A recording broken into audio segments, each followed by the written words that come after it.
Assalamualaikum warahmatullahi wabarakatuh. Perkenalkan, saya Andina Zakiati Salwa dengan NIM 2508241 dari program studi Teknik Komputer. Di kesempatan ini, saya akan menyampaikan refleksi kritis mengenai landasan pendidikan dalam menghadapi tantangan revolusi industri 4.0, Society 5.0, dan era VUCA berdasarkan infografis yang telah saya buat. Dalam infografis tersebut, saya menjelaskan bahwa landasan pendidikan memiliki peran yang penting dalam membentuk manusia yang tidak hanya cerdas secara akademik, tetapi juga memiliki karakter, moral, dan tanggung jawab sosial.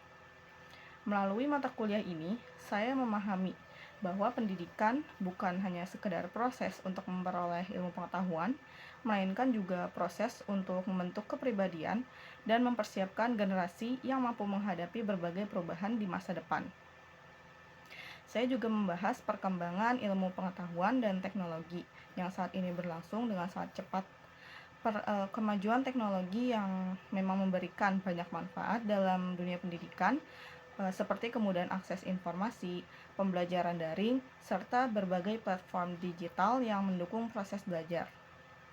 Nah, namun perkembangan tersebut juga membawa dampak yang perlu diperhatikan, seperti meningkatnya ketergantungan terhadap teknologi, berkurangnya interaksi sosial secara langsung, dan maraknya penyebaran informasi yang belum tentu benar atau hoaks.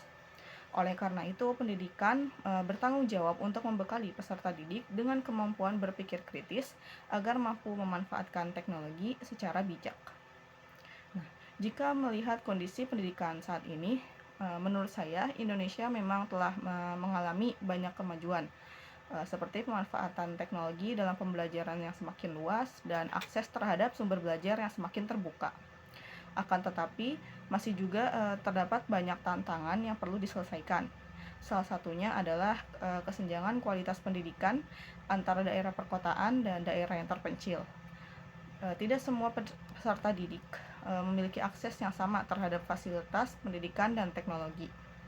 Selain itu, masih ditemukan juga kasus-kasus seperti perundungan, rendahnya budaya literasi, serta praktik ketidakjujuran akademik yang menunjukkan bahwa pendidikan karakter masih perlu diperkuat.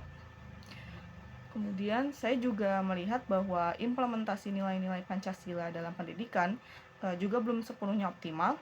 Meskipun nilai-nilai tersebut memang diajarkan di sekolah dan perguruan tinggi, tapi dalam praktiknya masih sering ditemukan perilaku yang bertentangan dengan semangat kemanusiaan, persatuan, dan keadilan sosial. Menurut saya, pendidikan seharusnya tidak hanya berfokus pada pencapaian akademik, tapi juga pada pembentukan sikap, karakter, dan kepedulian terhadap sesama. Kedepannya, tantangan pendidikan akan semakin kompleks. Kita sedang memasuki era yang ditandai dengan perkembangan kecerdasan buatan, otomatisasi, dan perubahan sosial yang sangat cepat. Sehingga kemungkinan akan banyak pekerjaan yang akan tergantikan oleh teknologi, sehingga peserta didik tidak cukup hanya memiliki pengetahuan yang teoritis. Mereka harus memiliki kemampuan untuk berpikir kritis, kreativitas, komunikasi, kolaborasi, dan kemampuan beradaptasi terhadap perubahan. Menurut saya, teknologi seharusnya menjadi alat untuk membantu manusia, bukan menggantikan nilai-nilai kemanusiaan itu sendiri. Karena itu, pendidikan masa depan harus mampu menyeimbangkan antara penguasaan teknologi dan pengembangan karakter. Generasi muda perlu disiapkan agar mampu bersaing secara global tanpa kehilangan identitas dan nilai-nilai bangsa Indonesia. Nah, harapan saya, pendidikan Indonesia dapat terus berkembang menjadi sistem pendidikan yang lebih merata, inklusif, dan berkualitas. Saya berharap setiap peserta didik, tanpa memandang latar belakang sosial maupun wilayah tempat tinggalnya, memiliki kesempatan yang sama untuk memperoleh pendidikan yang baik. Saya juga berharap pendidikan mampu melahirkan generasi yang tidak hanya cerdas, tapi juga jujur, bertanggung jawab, dan peduli terhadap lingkungan sosialnya. Sebagai calon agen perubahan, saya berkomitmen untuk terus belajar, mengembangkan diri, dan memanfaatkan ilmu pengetahuan serta teknologi dengan tanggung jawab. Saya percaya bahwa perubahan yang besar dapat dimulai dari langkah-langkah kecil yang konsisten. Demikian refleksi yang dapat saya sampaikan. Semoga apa yang telah saya pelajari dalam mata kuliah Landasan Pendidikan ini dapat menjadi bekal untuk menghadapi tantangan di masa depan dan berkontribusi dalam membangun pendidikan yang lebih baik. Terima kasih atas perhatiannya. Mohon maaf bila ada kesalahan. Wassalamualaikum warahmatullahi wabarakatuh.